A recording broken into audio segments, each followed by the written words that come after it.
Thank you all for joining us for WAC Writing Center's Diversity and Inclusion, Finding Space to Work on Institutional Racism and Linguistic Supremacy. As Caleb mentioned, I'm Brandel C. Jones, and I am so happy to discuss this important topic with you today with Pamela B. Childers, who will be honored by the conference tomorrow. We look forward to that for her decades of commitment, and also happy to be joined by William J. McCauley Jr.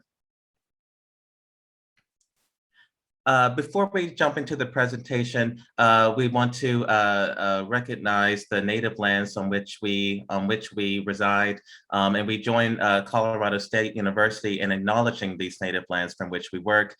For me, here in Atlanta, Georgia, I'm on the land of the Creeks and Cherokee tribes. For Pam in Palisade, Colorado, the Southern Utes, and for Bill in Reno, Nevada, the Paiute, Shoshone, and Washoe peoples.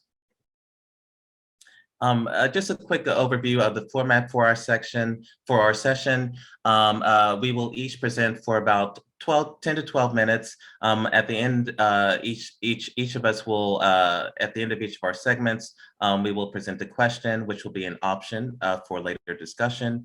We will then invite you to free write after the third speaker on one of the questions or a related topic. We will then open the session up to discussion, and we have also provided a selected sources list in the session handouts. Alrighty. As a Black boy from a working class family, I was able to attend the private and expensive McCauley School in Chattanooga, Tennessee, because of wealthy white benefactors that my parents worked for. Without this, a private school education would not have been possible for me. Of course, schools like McCauley have a history of being very white, and I was a pariah in that environment. I was also in the process of accepting my sexual identity, and McCauley was very masculine, an all-boys school, and rather homophobic. McCauley is a Christian school, although I'm not suggesting that all Christians are homophobic. Not being part of an upper-class family also created distance between me and a number of my peers. After completing middle school at McCauley, I entered the high school, and it was there that I discovered a connection with the arts, singing in all four choruses and eventually performing in the plays and musicals as well. You'll see here an image from Candlelight, which is the annual Christmas show at McCauley, directed by the amazing Dr. Louis Sisto, who gave me great opportunities and encouragement during my time at McCauley. In my junior year at McCauley, what began as an independent study in prose in order to prepare me for college essays became much more, including an additional independent study in poetry my senior year. At that time, the Writing Center was directed by Dr. Pamela Childers, whom I now call Pam. And those independent studies in my junior and senior years were central to my ability to find my own voice and help to shape the proud Black gay man that I am today. At a school that did not provide a cultural connection for a Black boy and did not have any clubs or support groups for gay students, the Writing Center was a space in which I was welcome to embrace my individual self. A few examples of McCauley's environment at that time. I decided to take an elective on African history, but the instructor focused on the American Civil Rights Movement instead. Another example of the sometimes backwards environment was a production of Dreamgirls, for which McCauley partnered with a local all-girls school, and cast the famous Black musical with an all-white cast. Through a guided exploration of my own curiosity, which is Paulo Freire's approach to teaching, you will learn more about this later from Bill, Pam introduced me to Walt Whitman's Leaves of Grass and incorporated Ralph Ellison's Invisible Man into my studies. Confronting reflections of myself through works such as Whitman's poem Song of Myself led to acceptance of myself. Overall, Pam created a welcoming space, a safe haven in the Writing Center, with a one-on-one teaching style that eliminated peer scrutiny, but also provided opportunities for collaboration and listening, often encouraging her students to reach for more and to dig deeper, to prevent merely surface writing. Pam was also my instructor for an elective course called Oceans Past and Present during my independent study on poetry. Oceans was highly focused on collaborations and peer feedback, allowing the students to learn from one another. Outside of the Writing Center and the Oceans class, the Writing Center was helpful in writing episodes for my Christian talk show on the radio called Youth Talk, my church newsletter, creating opportunities to be published in the journal Southern Discourse, while also providing assistance for my senior chapel talk and a recital, and of course, college essays. After Macaulay, I pursued studies in the performing arts and eventually focused on arts administration. In my career as an arts administrator, the skills that I learned in the Writing Center have, most importantly, helped me to become an effective communicator. With my personal mission to, quote, to uplift the downtrodden through the arts, unquote, my career has centered on community engagement and removing barriers to access of the arts, primarily for low-income communities of color. I have developed and implemented programs at a number of organizations, formerly as program manager for the Serenbe Institute, and currently as connectivity director for Kenny Leon's True Colors Theater Company in Atlanta, Georgia. There are various barriers for these communities. Sometimes it is transportation, economic, or possibly food insecurity. Therefore, my work has focused on ways to meet communities where they are. Through partnerships, I'm able to more effectively meet communities where they are in so many ways. The examples shown here are a ballet company called Terminus Modern Ballet Theater that I took to a public transit station for a pop-up performance in 2018. And on the left is an outdoor concert performed under a tent featuring Black operatic singers, including the critically acclaimed bass baritone Morris Robinson, which I produced for True Colors Theater in partnership with the Atlanta Opera in May of this year. During the pandemic and this time of racial awakening, I transitioned one of my key programs for True Colors Theater called Community Conversations into a virtual space. The conversations focus on relevant topics that affect the Black community, as True Colors is a theater that shares Black stories. These are images from two of my favorite conversations. On the left is a still from Out of the Shadows, Access to the Arts for Southern Black LGBTQ, presented in partnership with the Black LGBTQ serving organization called the Counter Narrative Project. The panel featured choreographer for Michael Jackson, Travis Payne. On the right is the flyer from Black Theater and the Black Lives Matter movement, presented in partnership with an Atlanta cultural activist group. The conversation featured the legendary Woody King Jr., who was the founder of the National Black Touring Circuit and New Federal Theater. The skills I learned in the Writing Center have been central to my ability to be an effective communicator as a producer and administrator.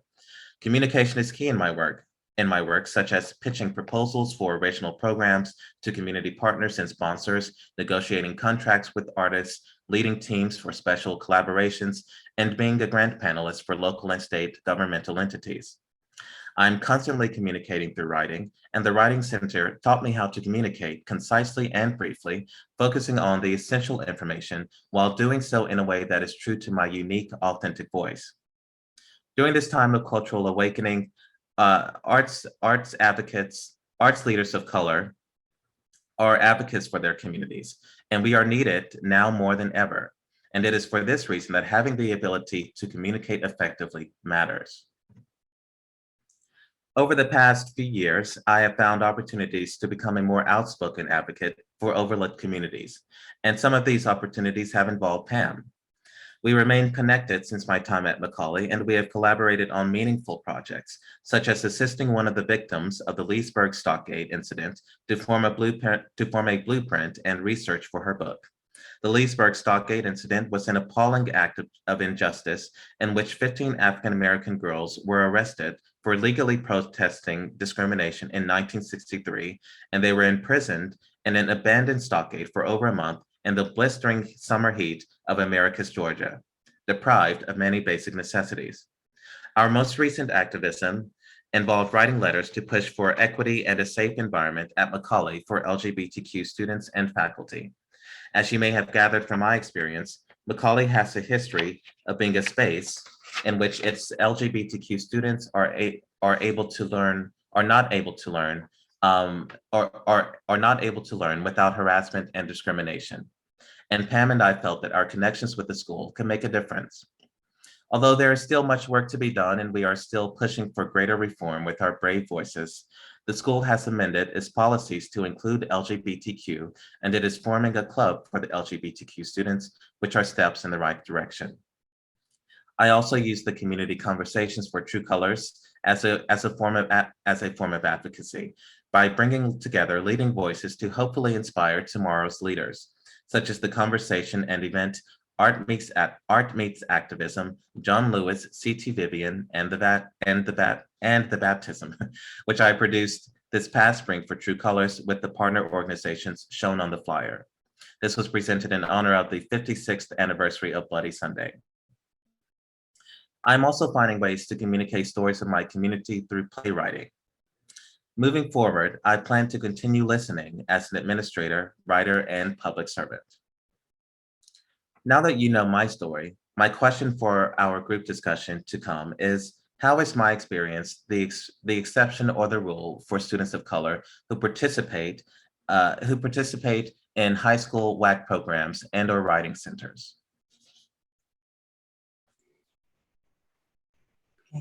Thank you, Brandel. Okay, I don't know whether you can see me or not, but I will try to make an appearance there. Okay. Yes. When I began student teaching English and biology in the 1960s at a newly integrated Southern school, I knew my subject matter, had good teaching supervisors, and loved thinking about my lifelong career. After graduation, I moved to a diverse public school in New Jersey. I could teach literature and grammar, but other than a required advanced composition course in college, I had no training in the teaching of writing, writing across the curriculum, or writing centers. I did, however, know that the students in my last period, 9th grade English class, were apathetic and thought that no one cared about this straggly group of poor, ESL, minority, or repeat students. Unlike my college prep classes, these students were meeting in an old science classroom on the 3rd floor of a rundown building. That first day, I decided not to stand behind the stationary lab table and desk at the front of the room, but instead walk up and down the rows, looking each student in the eyes and asking them how they wanted to meet the requirements of the course. After a few stunned moments, Kenny, an African-American senior with a belt buckle scar under his left eye who needed one more semester of English to graduate, spoke up. "No one ever asked us that question before. I'd like to try my hand at teaching a grammar lesson so I can understand what I failed last time." The others followed, and at the end of the first semester, we all congratulated Kenny and wished him well as he left our class. Students who had never spoken up or had derogatory nicknames took his lead, and by June, all students had successfully completed the course. That class taught me that something in the system needed to be changed. I approached a history colleague who was teaching many of the same students to see if he'd be interested in team teaching English and history a double period the following year to the lowest level incoming 9th graders. We approached the new principal who thought such a program would make the board happy and give him some positive publicity. That was my start of rattling cages. The class expanded to a 4-year program that continued while I also taught college prep, honors, and senior electives. My colleagues, who had only taught top academic classes, learned to engage students in learning, not use worksheets, and many realized these were the students who ended up showing the most improvement because someone cared about them too. In the evenings, I also taught and counseled adult school, ESL, and adult basic ed to immigrants new to America and those who had never graduated high school. Many were the parents of these same students. Flash forward to our new Red Bank Regional High School for grades 9 to 12 that brought students from 3 diverse districts together for the first time in their schooling. By the end of the 70s, I had completed my first master's degree, became aware of WAC through studies of Britton and Martin, taken a course with colleagues across disciplines at Rutgers, and was beginning to think of how to improve the writing of all students. Through a Northeastern University Summer Writing Institute, Lil Brannon introduced me to the idea of a writing center, and I began studying the works of Janet Emick, Donald Murray, Peter Elbow, and later Frank Smith's Insult to Intelligence. I distinctly remember my first NCTE conference in Boston, where Murray talked about moving from behind the desk to in front of the desk to writing with his students. He was giving me permission to do what I had tried years before, to engage all students in learning and responding to the writing of others. That's when I decided to propose a WAC-based writing center as a pilot program involving my colleagues who had taken the WAC course with me at Rutgers. Our anonymous surveys of students and faculty helped us celebrate what writing was already occurring, but also showed a need for more emphasis on writing in all disciplines, which happened to coincide with the school's student goals under our new African-American superintendent. As I was teaching American literature one day, I realized that what I wanted to create was what Whitman, the poet, called the great equalizer. A writing center could be that equalizer, serving students from diverse socioeconomic, multi-ethnic communities, academic abilities, BIPOC and LGBTQ groups in all disciplines. It worked as we moved into larger spaces with trained student volunteer reader listeners and faculty participants. Students who would never encounter one another during their entire high school experience were now interacting during free periods in the writing center or coming with their whole class to participate in a cross-disciplinary writing workshop. In the midst of all this work, the school also became a state-designated school for the performing arts. As the Writing Center director, I had to quickly set up a countywide audition process for students, select those who would attend as creative writing majors the following year, and design the curriculum for the program. These new students added a whole new element to our Writing Center, as well as creating an energy and additional budget that enabled us to expand the Writing Center with the new program.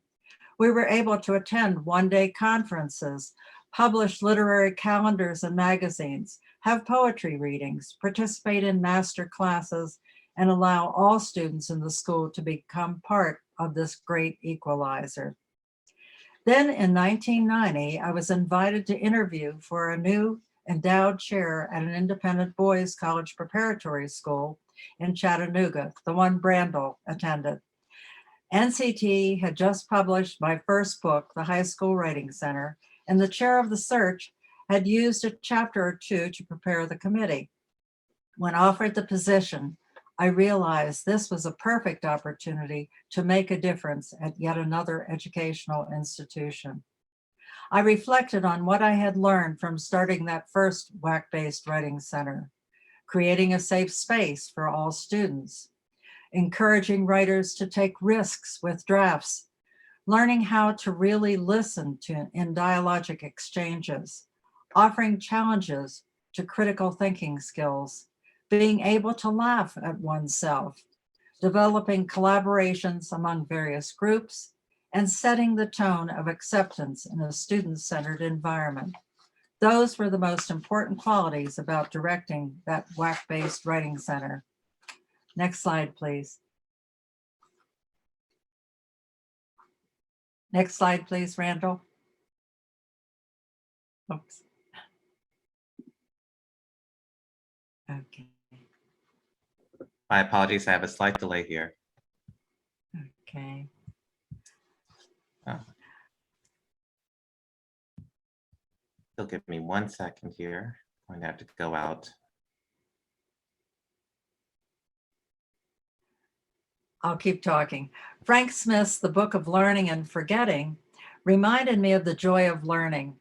Young and Fulbauer's WAC work reinforced collaboration, and Brooke and Preskill's discussion as a way of teaching helped me find my way around a totally new environment where students and faculty helped design the program and participate in special writing activities across the curriculum. I posted an invitation on the door to the Writing Center that said, Welcome to the Writing Center, a low-risk environment where there is a reverence for writing.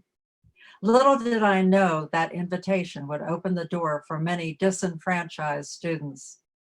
My work with science teacher Michael Lowry, pictured here, and his classes turned into team teaching a new senior science seminar called Ocean Past and Present in the landlocked state of Tennessee. We have continued to collaborate on writing and WAC conference projects ever since. The Writing Center expanded by our offering independent study courses across disciplines, and we created a Writing Fellows program. Students taught computer science courses after school for teachers and students, presented a Diversity Day workshop on the movie The Motorcycle Diaries, introducing South American music, and a presentation on the life of Che Guevara, published collaborative anthologies, offered online grammar lessons, taught poetry to ninth graders, and presented at IWAC and 4Cs conferences. On monthly weekends, I even began teaching graduate courses on the teaching of writing, so K-12 teachers could learn how to value WAC in their classes. These experiences in two very different secondary schools had similarities. Both offered advanced placement and specialized courses for students from diverse racial, religious, academic, and economic backgrounds, had wealthy students and ones on full or partial financial assistance, and included a smorgasbord of international students. Many students were discovering and struggling with their own sexuality and gender identity. What the institutions and administrators allowed through WAC and Writing Center programs were opportunities for students to engage in the joy of learning, collaborating with one another, with teachers, and even people from other institutions or careers throughout the world. Next slide, please. Maybe. Okay. I'm so sorry. I'm having a bit of an issue with my slides freezing. That's okay. I'll just keep talking. I want to return to Kenny, wherever he may be, who taught me to engage students by making the class student-centered and trusting them to know what they needed to succeed. And Walt Whitman, whose idea of the poet as the great equalizer influenced my idea of a writing center, where students at both schools have discovered their passions after their connection with a secondary school writing center and WAC program. As a poet myself, I know the value of the 5 senses that come through our work with students. Smell reminds me of the distinct smoke on the clothing of a student whose home was heated by a potbelly stove in the middle of a one-room downstairs with dried ketchup oilcloth on the table where she read and wrote in dim light. The touch of a pat on the back from a student whom I had kicked out of the room the week before when he yelled an ethnic slur at another student. The taste of peanut M&Ms as writers question whether to use the or a, each other or one another in their collaborative scientific piece. The sound of hearing a student who arrived as a 9th grader with a speech impediment give an international presentation in Germany years later. Finally, and there they are, finally, the sight of a lone student typing a college application essay that described his father, who had brought his son books from the library when their family was living in a station wagon. So many times I wrote with my students, for my students, listened to their stories, asked them questions, took their advice, and did these same things with colleagues across disciplines, states, and nations. But most of all, and you can turn to the next slide if you can. Okay. But most of all, I learned the dignity of each of us as individuals worthy to be heard, questioned, respected, and challenged to discover the best that we can be. Yes, the poet is the great equalizer, like the Writing Center, and Kenny was one of my best teachers. Now, my question for you and you might see Brandel in the background there, is how else can we encourage agency for diverse voices through WAC programs and writing centers? And I'll turn it over to Bill.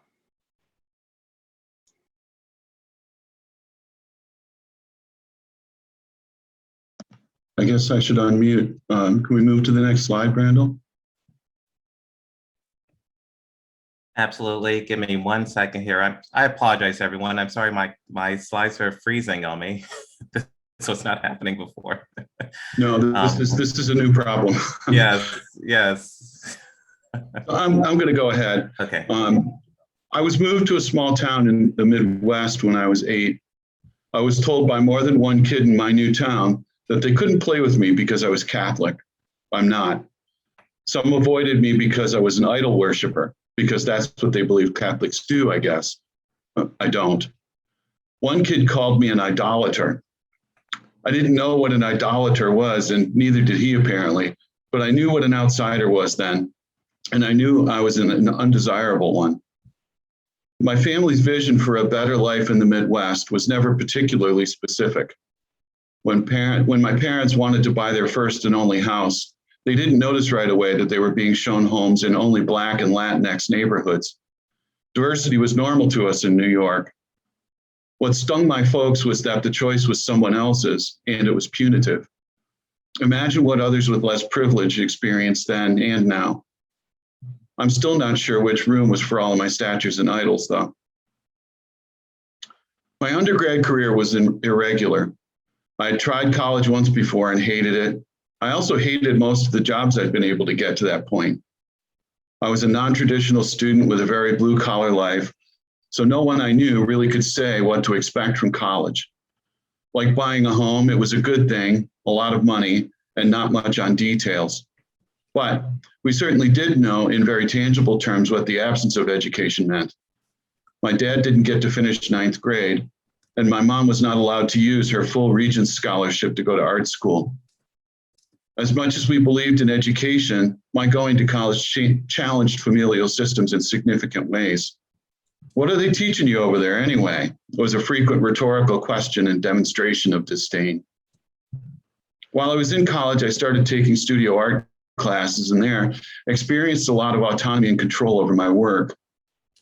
I also felt a stronger sense of community there than anywhere else in school. I could really do just about anything I wanted as long as it was safe, purposeful, and informed. And I had friends. These experiences of being squarely outside because of assumptions and, in contrast, being included because of shared interests gave me two extremes to work from in a very personal way.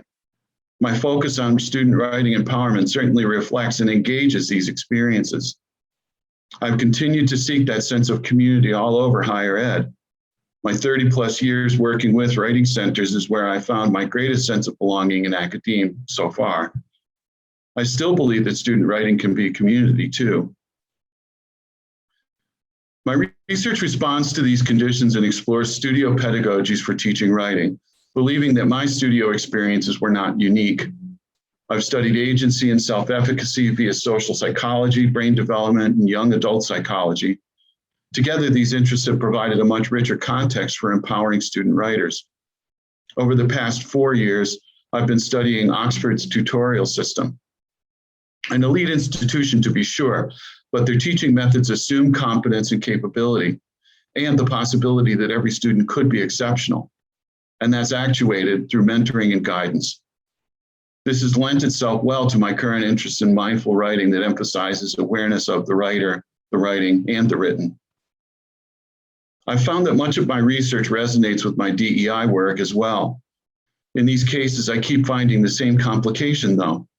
The excluded are too often expected to be the agents of change. This is classism, racism, ageism, ableism, sexism. You are welcome here, and here's what you have to do to be more like us. A good example is the conflicting roles and responsibilities faced by TAs in writing studies, particularly those who teach writing in first-year composition. Systemic flaws and challenges are freely acknowledged in the literature, but the solutions and responses are almost always the responsibility of the TAs. In a lot of ways, this feels like Beverly D'Angelo's white fragility and nice racism. Those empowered by these systems rely on their outsiders to make it right, to carry that weight, to fix things for themselves and everyone else. Freire says that it is the oppressed who must free themselves and their oppressors. I understand this in the sense that if the oppressors create another system, even if their goal is a fairer system, it is still oppression because they are wielding their power over others. In short, the oppressed have to make any needed change. That seems like a lot to ask of those who are already being oppressed. In writing centers, there are two mantras that present differently in this light. Stephen North famously wrote that writing centers make better writers, not better writing. I don't think the two are mutually exclusive, and he didn't either. Are writing center staff really to decide who writers should be? Another writing center axiom found in most tutor handbooks is give the writer control. Do writing consultants have that power?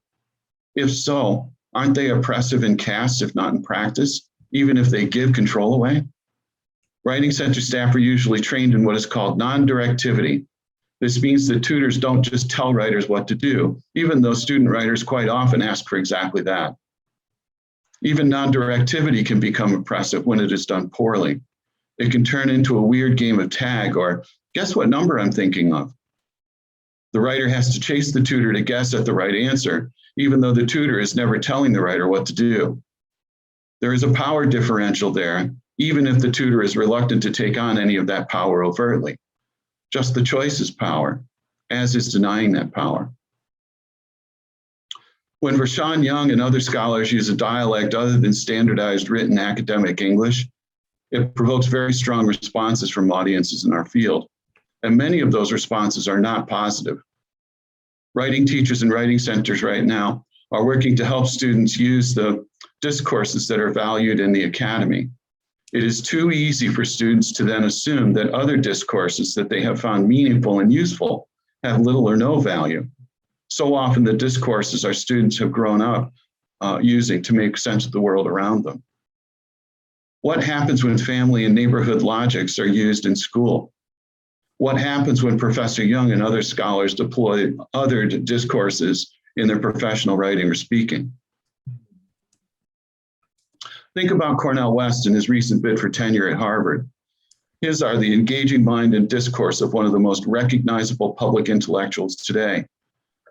But when it comes to permanent employment at the prestigious institutions he serves, something changes. Does he have too much agency? Does he sound too black? What would make them deny him his well-deserved place at the high table after all this time in their employ? Think about Nicole Hannah-Jones and her tenure bid at UNC. It seems as though what made her attractive to UNC eventually confounded her tenure bid. When push came to shove, UNC offered her tenure only grudgingly and under a great deal of public pressure. Something changed. Is the takeaway that people of color can be agentive, just not too agentive? Are diversity, equity, and inclusion just too much to ask beyond pointing to them as concepts? Writing ourselves into the story, Unheard Voices from Composition Studies says, real changes in the way the story is unfolded then will not come from our simply being included or alluded to in the current narratives. To become heard does not mean to become part of the center or to move away from the borders. The voices gathered together here may not be raised again next year in another collection, and then again some may be. As we write ourselves into the story of composition, our unheard voices will not necessarily become tomorrow's heard voices. There's no guarantee. Next slide, please, if possible. So, how might WAC writing centers move the needle in the desired direction? Help get the excluded voices into circulation? How might we contribute to diversity and fair treatment for the many people and perspectives that confound systemic racism and white language supremacy in higher education? Larry Ward is a veteran Buddhist teacher and founder of the Lotus Institute, quote, which offers Buddhist practice for change makers on the journey of individual and collective liberation, end quote. Ward tells us that this work will take deeper education, skillful introspection, and wise cultivating of the seeds of compassion for self and all relations. He talks about this work as building a bridge of mercy. This work includes self-compassion and post-traumatic growth, deploying help now strategies, reflecting on our own humanness, cultivating resources for resilience, making room for the work, and learning to hold suffering with clarity and grace. We have a number of tools available to us from other sources as well. Next slide, please. Coming to these discussions, we can use Freire's ideas of everyone having their own words and sharing them in communion. We can use Thich Nhat Hanh's ideas of listening lovingly and speaking compassionately. We can also be aware of and think through Kendi's 3 options for dealing with race: separatist, assimilationist, or anti-racist. Kendi, of course, recommends the latter. When we're participating in these efforts, we can use D'Angelo's ideas about reasonable roles and reasonable expectations. Use Dweck's growth mindset to understand and experience mistakes as growth.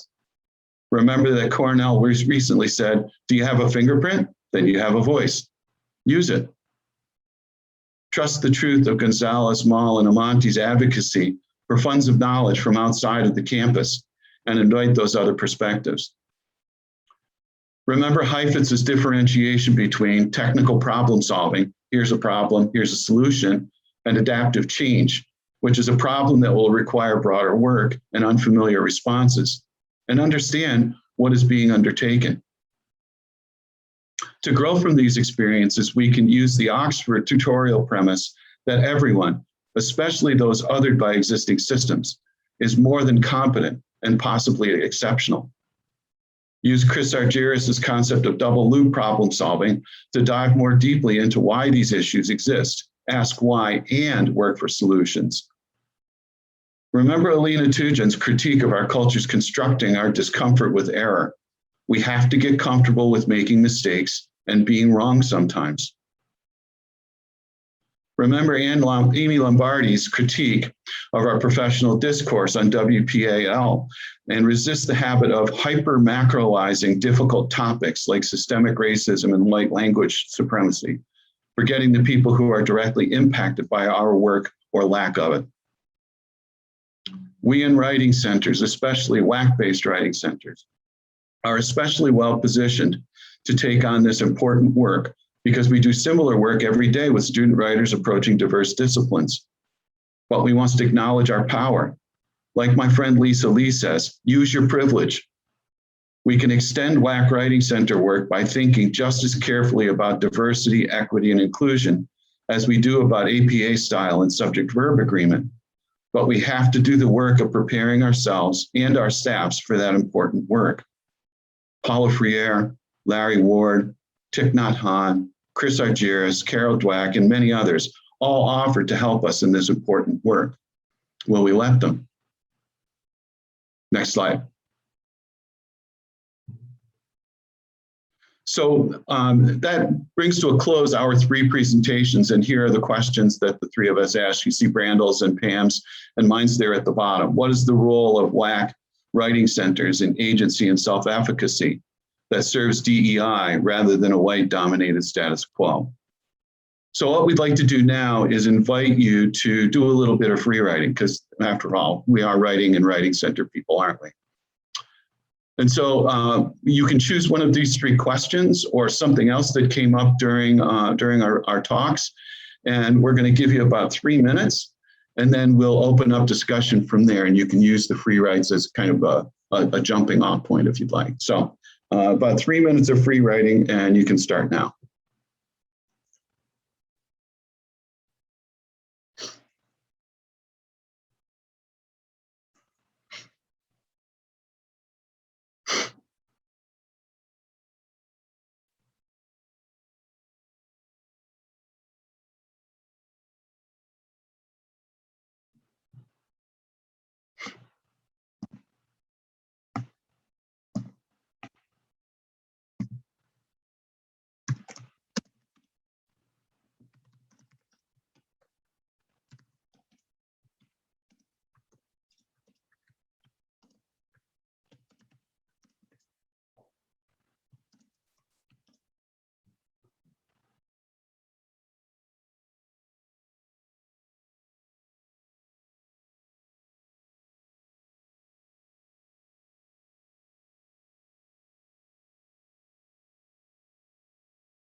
Okay, we'll give you a little bit, maybe another minute to wrap up your thoughts.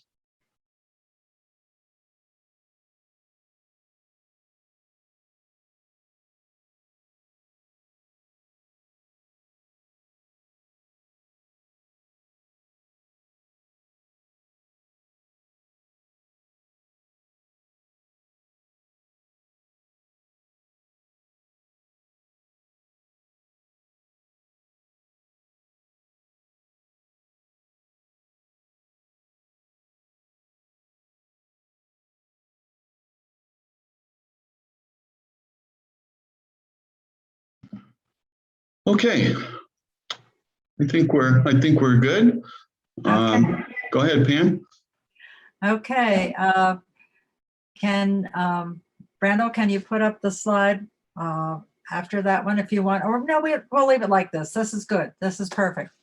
Okay, we're going to ask you for some comments on either one of the questions or anything else that you want to bring up based on what you've heard this morning. Would anyone like to volunteer? And maybe Caleb, you can catch any hands going up. And I'll watch in the chat if folks want to post things there too. Okay.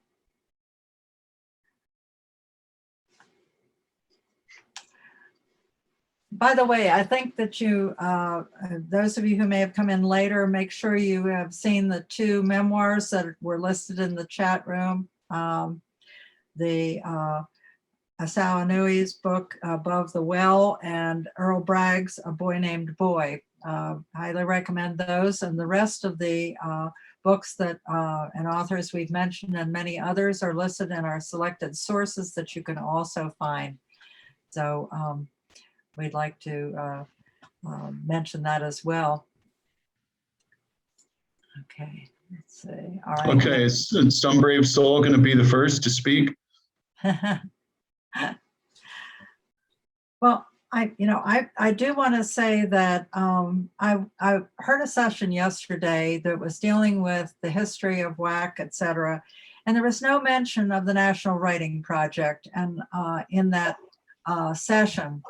And I really think we need to mention that because of the connection of K-12 through graduate level, so that WAC has been working with teachers and all those systems, and also that the education programs and colleges for elementary and secondary teachers have a real important role in helping to increase the teaching of writing across the curriculum for the next generation. So I think we need to mention those things and how that can help to also take care of DEI in that discussion and in those classes and in those courses. So I think that's important. Does anyone want to volunteer to be first or put something in the chat room? Comments, questions based on what we've said? I know we had to really cram a lot into 10 minutes each. So there's a lot that we didn't answer that you might. I see Jen has a question. You want to go, Jen? I'll give it a whirl. It's more a messy comment at this point. So I teach at Marquette University, and though I've been at it for a little while, I'm pretty new to writing center work at the college level. So that's part of where I'm coming from and what I was thinking about as I was listening. And your talk got me thinking a lot about how we find and then actually act on, sustain opportunities in writing centers to do this kind of, I don't know, I want to use words like expansive work or bridge work. When we talk about our writing center, we talk about the bread and butter as the one-to-one tutorials between our peer writing tutors and writers. And I think so much of what you are talking about builds onto that and is possible from the dynamics of that, but it's also other programming, and it's programming that might not be dependent on courses. So I don't know whether to call that extracurricular or co-curricular or acurricular. Sometimes it really seems to draw on relations, right, between people, but also between units. Maybe it's student groups or things like that. And so, building those kinds of dynamics takes a lot of people time, and we flow through these institutions so fast, especially students do. So, I mean, it's a really baggy question, but I guess I wonder, what are concrete examples that negotiate some of our limits, like how much time we actually have to like concentrate or to be in our campuses, to do this kind of work creatively at additional centers. And I'll just say, as I was listening, I really felt the distinctions between maybe what our university's writing center has done and can do so far, and some of the opportunities that came up in high school settings or in some of the other settings that you made clear. So that might be a question not only for all of you who presented, but for just everyone who's listening. What are some more examples that aren't curricularly or conventionally bound? I'd like to start that just by saying that the way I made connections beside that, as I said, innocently, I put that statement on the Writing Center, welcome to the Writing Center, a low risk environment so students, diversity, very diverse students popped in the door just to see what was going on in there or something. And we welcomed them and started conversations that way. But the other thing that I think is really important, because our students are transient, but our faculty isn't as transient. And if you can grab, like Michael, the science teacher who walked in one day and said, what's going on in here? And I want to know if I can use it in my class. And we ended up teaching a course together for a dozen years, and we're still collaborating on articles and so forth. And his work spread to other science teachers, who then spread to the students. And then, for instance, the English department, my assistant one year, who had worked with me in the Writing Center, was teaching English, and he had a large group of Korean students. And one student who was there for just 1 year was used to straight A's. And of course, he was having trouble with English in his composition. And the teacher said, I want you to go in the Writing Center with your paper. And he was very, very angry about this. And he came in and I said, hey, why don't we meet after school, after the classes are over? So nobody else will be in here and we can talk about this. And he said, well, I'm on the football team. Well, he had never played sports in his life, and he was scared to death to miss, getting his white uniform dirty and so forth. And so I said, well, I will talk to the coach, and the coach will give you permission to be here after school. Well, what happened was I had to physically get down on all fours and do what he was saying in his paper, and he would correct me. And it was really a bizarre thing. I had never intended it or anything else. But what happened was he went back, and not only did he come in with papers later in the year, but he sent at least 24 Korean students to the Writing Center who had never been in there before. So what I'm saying is, if you can get one student, one faculty member in a different department to, find religion, discover that this is a place that they're welcome, then I think you can do a lot. So it doesn't take a lot of time. Bill, you want to add? I would add, Jen, that, in my experience, this kind of work requires a very different kind of orientation to learning than a curriculum typically does. If you think about kind of the typical student approach to, a research project, they choose a topic, and they choose a topic based on, they either know something about it already, or they know where all the sources are. And then they summarize what they find in those sources. And, it oftentimes is not really about them very much at all. It's about, what do the sources say? And I think with this kind of work, rather than approaching it from a statement kind of perspective or an argument kind of perspective, It seems like this has to be done from a questioning and listening and open kind of perspective instead. So instead of making decisions about what the reality or the truth is of, what other people are experiencing, we have to practice being open to what we can learn and what we can experience in ways that curricula and frankly a lot of writing center typical training doesn't really allow, because students don't come to the writing center because they want to tell their stories as much as they come to the writing center to get the expertise of the writing center. And so it's a really different kind of work, I think, in significant ways. Brando, do you want to take it from the other side as a student? Yeah, I would say as a student, working with Pam for the first time in the writing center, it was a different approach to writing for me. It really expanded my idea of, that was the first time I would say that I really understood what collaboration meant for research, and I was able to insert my authentic voice into the work.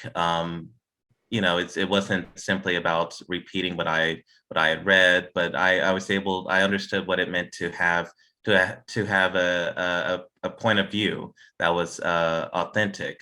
And whether that came from working directly with Pam or other students in the Writing Center, that idea of student learning as well, that my peers had something to contribute to what I learned, was really significant for me. Yeah. Good question. Some other people want to comment or ask questions. Oh, I see it. Julie? Yeah, hi. I wanted to just go back, I think, to Jen's question. And I'm just thinking about, for our writing center, same problem. We have no time. And therefore, we've been thinking a lot about how do we not treat DEI or anti-racist work as separate from grammar and APA? How do we think about those as doing the same work? And we're just getting started thinking about this, but we're talking a lot about what are the habits that consultants rely on in very micro moves that they could interrupt and successfully sort of move in an anti-racist direction. And just an example is, the saying people say, when you read your sentence out loud and when you pause, put in a comma. Well, that's a culturally specific consulting move. And if we can ask our consultants to think about a different way of talking about the comma, then they're doing a very small kind of anti-racist work, I think.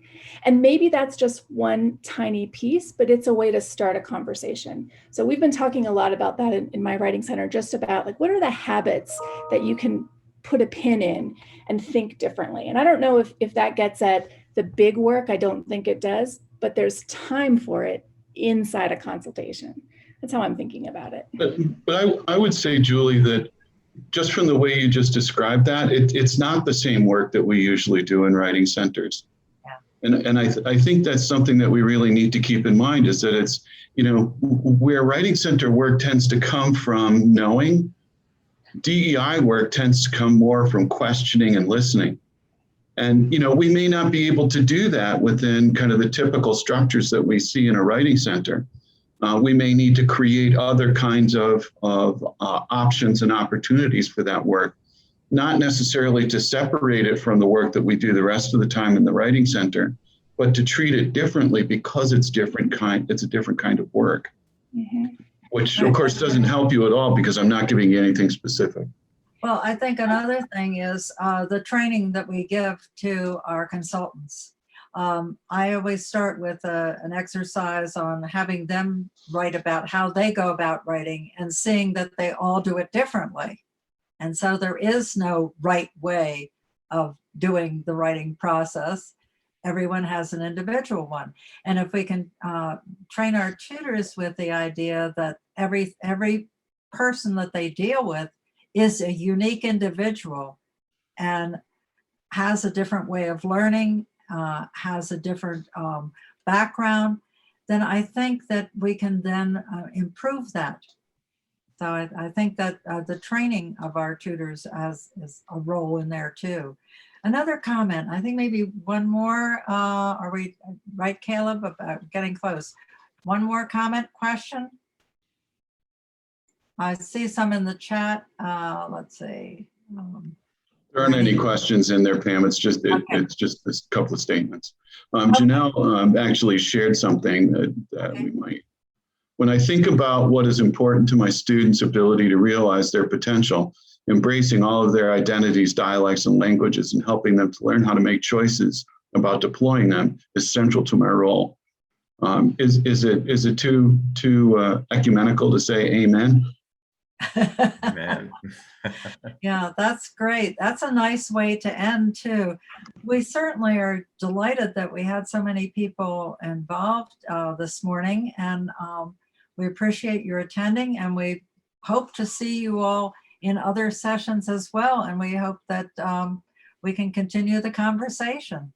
Thank you.